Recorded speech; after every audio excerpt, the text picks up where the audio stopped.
మాజీ రాష్ట్రపతి doctor APJ Abdul Kalam ఆశయాలను జగన్మోహన్ రెడ్డి తన పాలనలో ఆచరణలో చూపించారని ఎమ్మెల్సీ లేళ్ల అప్పిరెడ్డి పేర్కొన్నారు. తాడేపల్లి వైఎస్ఆర్సీపీ కేంద్ర కార్యాలయంలో వైసీపీ నేతల ఆధ్వర్యంలో భారతరత్న ఏపీజే అబ్దుల్ కలాం జయంతిని ఘనంగా నిర్వహించారు.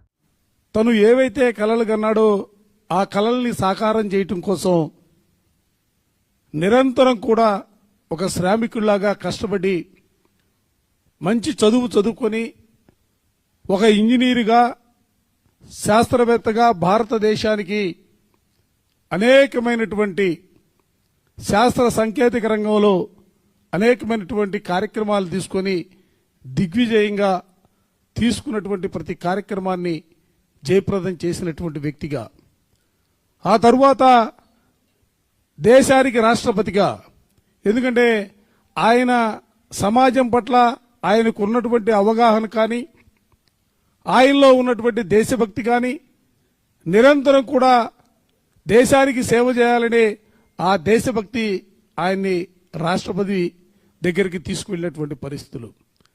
రాష్ట్రపతిగా పనిచేస్తున్నటువంటి కాలంలో కూడా ఈ దేశంలో అనేకమైనటువంటి మార్పులకి శ్రీకారం చుట్టినటువంటి వ్యక్తిగా చరిత్రలో చిరస్మరణీయుడిగా అబ్దుల్ కలాం గారు ఉన్నటువంటి పరిస్థితులు. రాష్ట్రపతిగా తన పదవీ కాలం పూర్తి చేసిన తర్వాత కూడా ఒక గురువుగా నిరంతరం కూడా విద్యార్థులకి పాఠాలు చెప్పాలా, పాఠాలు చెప్పడం ద్వారా భావి భారత పౌరులుగా తీర్చిదిద్దాలనే తలంపుతోనే ఆయన జీవితం చరమాంకం కూడా ముందుకు సాగినటువంటి పరిస్థితులు. ఆ రీతిలోనే క్లాసులో పాఠం చెబుతూనే తన ఊపిరిని శ్వాసని విడిచినటువంటి పరిస్థితులు కూడా మనం అందరం కూడా ఈ సందర్భంగా గుర్తు తెచ్చుకోవాలా.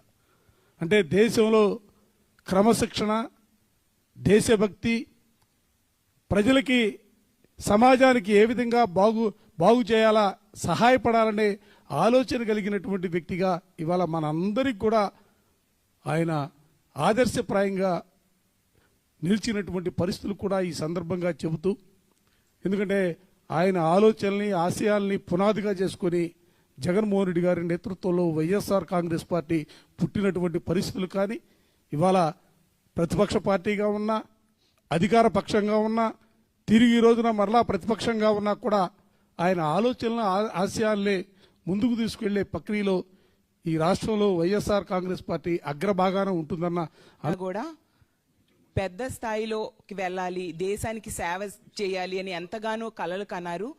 అతను కలలను సాకారం చేసుకున్నారు. ఈ దేశానికి 11వ రాష్ట్రపతిగా కూడా పనిచేయడం జరిగింది. మిసైల్ మ్యాన్ ఆఫ్ ఇండియా అనే బిరుదు కూడా తెచ్చుకున్నారు. ఎప్పుడు దేశానికి ఏం చేయాలి అని తపన పడుతూ ఉండే వ్యక్తి. అతను ఎందరికో స్ఫూర్తిదాయకం. చనిపోతూ కూడా, అతను చనిపోయేటప్పుడు కూడా విద్యార్థులకు ఉపన్యాసం ఇస్తూ చనిపోవడం అంటే అతను లాస్ట్ మినిట్ వరకు కూడా సేవ చేస్తూ, ప్రజలకు సేవ చేస్తూ చనిపోయారు. అలాంటి గొప్ప వ్యక్తి ఈ దేశానికి అలాగే మనందరికి కూడా ఎంతో ఆదర్శనీయులు. అబ్దుల్ కలాం గారిని ఆదర్శంగా తీసుకొని అతని ఆశయాలను కొనసాగిస్తూ జగన్మోహన్ రెడ్డి గారు గత 5 ఏళ్లు కూడా తన పరిపాలన సాగించిన విషయం మన అందరం చూసాము. ఎందుకంటే అబ్దుల్ కలాం గారు ఒక కుగ్రామంలో పుట్టి చదువుకొని అంత స్థాయికి వెళ్ళారు. అంటే చదువు వల్ల అంత ఉపయోగం ఉంటుందని జగనన్న తెలుసుకోవడం వలన అమ్మఒడి లాంటి గొప్ప పథకాలని ప్రవేశపెట్టడం జరిగింది. అలాగే ఫీజు రియంబర్స్మెంట్ని కూడా ఎంతో చక్కగా అమలు చేయడం జరిగింది. అలా అబ్దుల్ కలాం గారి ఆశయాలను కొనసాగిస్తూ తన పరిపాలన సాగించారు. రానున్న రోజుల్లో కూడా జగనన్న మళ్ళీ ముఖ్యమంత్రి అయ్యాక అబ్దుల్ కలాం గారిని ఆదర్శంగా తీసుకొని పరిపాలిస్తారని తెలియజేస్తూ